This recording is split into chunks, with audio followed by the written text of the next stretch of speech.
미국 정부가 대중국 제재를 할 때도 끝까지 중국 경제 성장에 대한 꿈을 버리지 않았던 월스트리트마저도 이젠 중국에 대한 희망의 끈을 놓은 것으로 보입니다. 그만큼 중국 경제에 대한 희망을 포기했다는 것입니다. 왜 월가마저도 이 중국을 포기했는지 와이타임스가 파헤쳐봤습니다. 지금 시작합니다.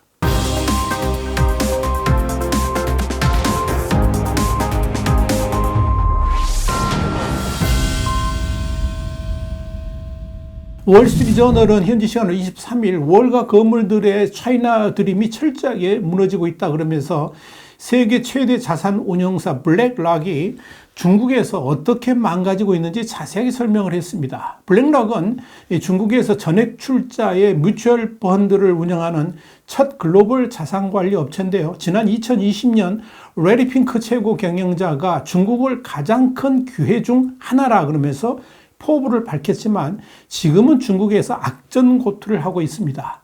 금융 데이터 제공업체인 윈디에 따르면 지난 2020년에 세계 최대 자산 운용사가 되었던 블랙락은 이젠 관리 중인 자산 기준으로 봤을 때 약 200개의 중국 뮤추얼 펀드 중에서 145위를 기록하고 있습니다. 심지어 동종 업체들인 피델리티 인터내셔널과 누버거 버먼이 각각 전액 출자한 중국 내 자회사들 순위보다도 훨씬 더 낮습니다. 월스트리트저널은 여기에 대해서 블랙락의 실망스러운 출발은 차이나 드림이 점차 사라져가는 것으로 보이는 월가 건물들의 전형적인 모습이다 이렇게 평가를 했습니다. 월스트리트저널에 따르면 중국 기업들이 미국 투자은행이 아닌 중국 자산운용사들 쪽으로 눈을 돌리면서 결국 미국 투자은행들의 중국 내 입지는 대폭 줄어들고 있습니다. 다른 한편으로는 중국 경제의 둔화와 함께 데이터 확보가 어려지면서 이 외국 투자자들의 중국 자산에 대한 관심도 위축됐습니다. 이른바 중국의 반간첩법이 미 월가의 회사들에까지 영향을 미치고 있다 이렇게 보시면 됩니다. 월스트리트저널에 의하면 불과 수년 전만 해도 미국 기업들의 중국 내 투자 전망은 밝아 보였지만 지금은 상황이 달라졌습니다. 여기에 대해서 모건 스탠리 아시아 회장 출신인 스티븐 로치는 몇 년 전만 해도 중국에서 자유롭게 운영되던 서구의 비즈니스 모델이 도전의 직면에 있다 그러면서 이 대규모 확장 계획도 보류되고 있다라고 소개를 했습니다. 이렇게 중국 내 월가 기업들이 장기간 지지부진하니까 미국 내 사업들에 집중하게 되면서 중국 내 노력에도 힘이 실리지를 않고 있습니다. 골드만삭스와 모건 스탠리 그리고 JP 모건의 중국 사업 연례 보고서에 따르면 중국 내 합작사의 인베스트먼트 뱅킹 사업에 이 세 업체 모두 매출 감소가 나타났습니다. 반면 중국 경쟁사인 중신증권 그리고 중국 국제금융공사는 각각 6%와 0.3%의 매출 증가를 기록했습니다. 이런 과정을 거치면서 중국이 기회의 땅이라고 여겼던 외국 자산 운용사들은 현지에 최적화하고 다양한 상품을 판매하는 중국 업체들과 경쟁하는 것이 쉽지 않다는 것도 깨닫게 됐습니다. 미국의 또 다른 대형 자산 운용사인 뱅가드도 중국 진출 계획을 세웠지만 결국 다른 길을 택했습니다. 이에 앞서서 월스트리트저널은 뱅가드가 중국에서 상당한 입지를 구축하는 것이 어렵고 비용이 많이 든다는 사실을 깨닫고 2021년 중국에서 뮤추얼 펀드 사업을 시작하기 위한 준비를 중단한 바 있다 이렇게 보도를 했었습니다. 월스트리트저널은 많은 월가 애널리스트들은 올해 초만 해도 코로나19 제한에서 벗어나서 중국 경제가 재개될 경우에 소비자 지출 붐을 예상하면서 중국 시장에 대한 장밋빛 전망을 제시한 바 있었지만 끔찍한 경제 지표들이 쏟아지면서 이제는 발을 빼고 있다라고 지적을 했습니다.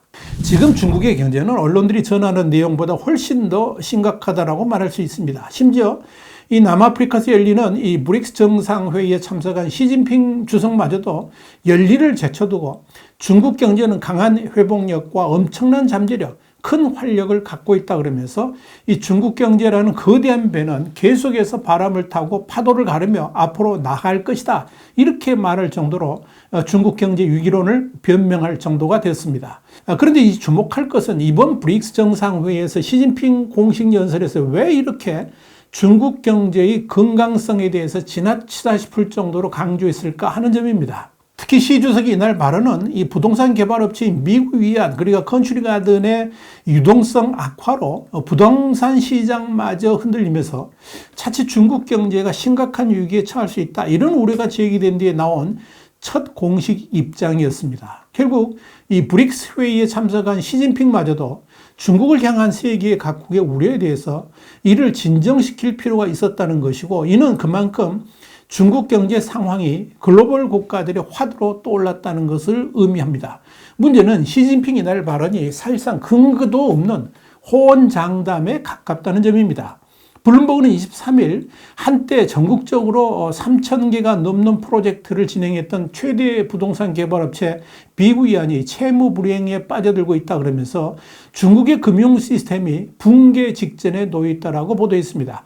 블룸버그는 이어서 재정 수입을 토지 판매에 크게 의존하는 지방 정부의 부실 신호는 계속 거품을 일으키고 있다 그러면서 서구의 기준으로 보면 이러한 상황은 거의 필연적으로 금융 붕괴로 이어질 수 있다라고 지적을 했습니다. 실제로 2008년 서프라임 모기지 위기로 인해서 월스트리트에서 가장 존경받는 대출 기관 중 하나였던 리먼 브라더스 홀딩스가 무너졌었지요.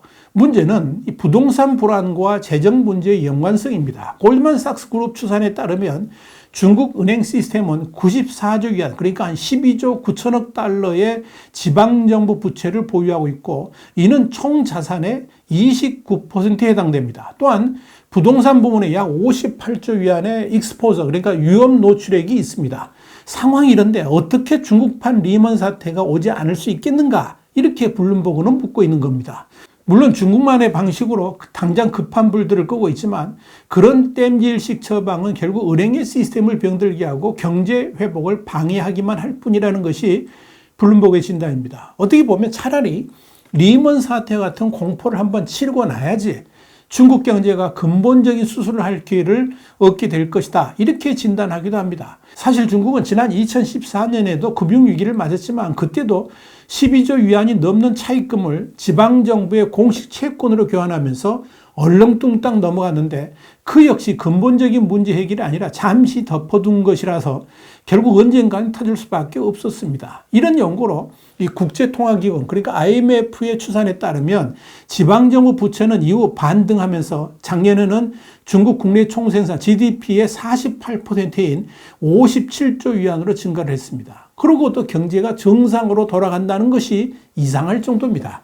지금 중국의 금융기관들의 순이자 마진은 합리적 수익성을 유지하는 데 필요한 임계치죠. 1.8% 아래로 떨어졌습니다. 자, 그러다 보니까 올해 7% 이상 하락한 홍콩 상장의 중국은행의 주가는 현재 장부상 0.3배에 불과합니다. 상황이 이러니까 조 바이든 미국 대통령마저도 중국 경제를 향해서 시한폭탄이라고 말한 것입니다.